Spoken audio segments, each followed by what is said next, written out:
Nama saya Anila, saya mahasiswi UIN Antasari Banjarmasin, mahasiswa KKN DR 2020, kelompok 84.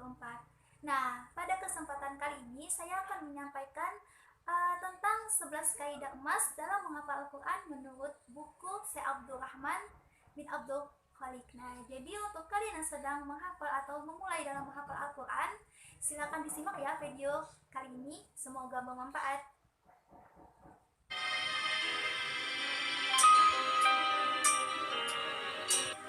Nah, jadi kaidah yang pertama ini yaitu yang sangat penting, yaitu ikhlas. Nah, jadi dalam kita melakukan sesuatu itu, misalnya kita dalam menghafal Al-Quran, kita harus mempunyai niat yang ikhlas karena Allah SWT. Jadi kalau kita sudah berniat karena Allah, jadi apapun tantangannya, rintangannya, kita ada pegangan, yaitu ada Allah, karena kita melakukannya karena Allah. Itu yang dinamakan niat dengan ikhlas. Oke, yang kedua yaitu memperbaiki cara mengucapkan dan cara membaca Al-Quran. Nah, jadi sebelum kita ingin menghafal Al-Quran, kita ada baiknya kita memperbaiki tajwidnya dulu, menguji hurufnya dulu, dan kaidah-kaidah yang berhubungan dengan Al-Quran. Nah, oke, next yang ketiga yaitu membatasi target hafalan harian. Nah, jadi kita kan kalau menghafal harus punya target harian, target mingguan, target bulanan. Jadi misalnya kita dalam target harian kita harus membatasinya, misalnya minimal satu ayat. Nah, jadi kita fokuskan satu ayat, yang penting istiqomah gitu. Nah, oke, the next yang keempat yaitu jangan melebihi target hafalan harian sebelum sempurna hafalan yang lama. Nah, jadi misalnya kita punya target satu hari satu ayat. Nah, jadi misalnya pengen ke ayat berikutnya, kita sempurnakan dulu bacaan kita atau hafalan kita yang ayat terdahulu itu, baru kita pindah ke ayat berikutnya. Kaidah yang kelima yaitu menggunakan satu mushaf saja. Nah, jadi misalnya kalian pengen menghafal Al-Quran, usahakan gunakan satu mushaf saja. Jadi mushaf ini sangat mempengaruhi daya tangkap kita. Misalnya kita dalam menghafal, kita kan sering melihat tulisan dalam mushaf tersebut. Jadi kalau bisa gunakan satu mushaf saja, karena itu akan berpengaruh kepada hafalan kita.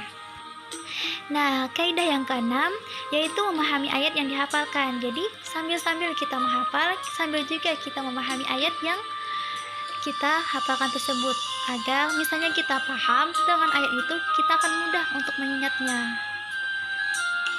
Nah, kaidah yang ketujuh yaitu tidak beranjak ke surat yang lain sebelum melancarkannya. Nah, jadi sama dengan tadi.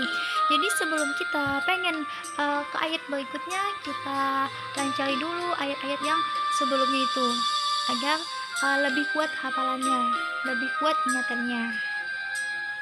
Kaidah yang kedelapan yaitu tekun mendengarkan bacaan Al-Quran. Nah, misalnya kita pengen lebih tahu gitu loh, bagaimana sih cara bacaan yang baik gitu. Jadi kita dengarkan bacaan-bacaan seorang qari seorang yang hafiz, yang sudah mungkin yang hafal Al-Quran secara teliti gitu. Nah, jadi kita dengarkan dan kita bisa koreksi bacaan kita dengan mendengarkan bacaan tersebut. Nah, yang kesembilan yaitu murojaah tiada henti. Nah, jadi dalam menghafal Al-Quran kita sangat dianjurkan murojaah minimal satu hari satu kali. Nah, jadi bisa juga murojaah ini kita lakukan dalam sholat kita, misalnya dalam sholat sunnah kita kah, jadi kita murojaah di situ. Nah, jadi murojaah ini sangat penting dalam menjaga hafalan kita, hafalan yang sudah kita perjuangkan.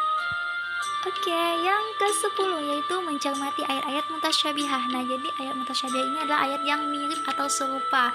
Nah, jadi banyak dalam Al-Quran itu dituliskan ayat-ayat yang serupa.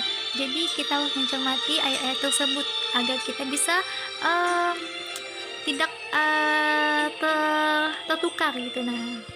Nah, ini yang terakhir, yang ke-11, gunakan usia emas untuk menghafal. Nah, jadi untuk kalian yang masih muda, yang masih anak kecil, ataupun yang sudah tua, nah, gunakanlah kesempatan waktu kalian dalam ketaatan. Misalnya yang masih sendiri, gunakanlah kesendiriannya dalam ketaatan, yaitu dengan menghafal Al-Quran, agar nanti bisa membersamai dia yang habis juga, ya.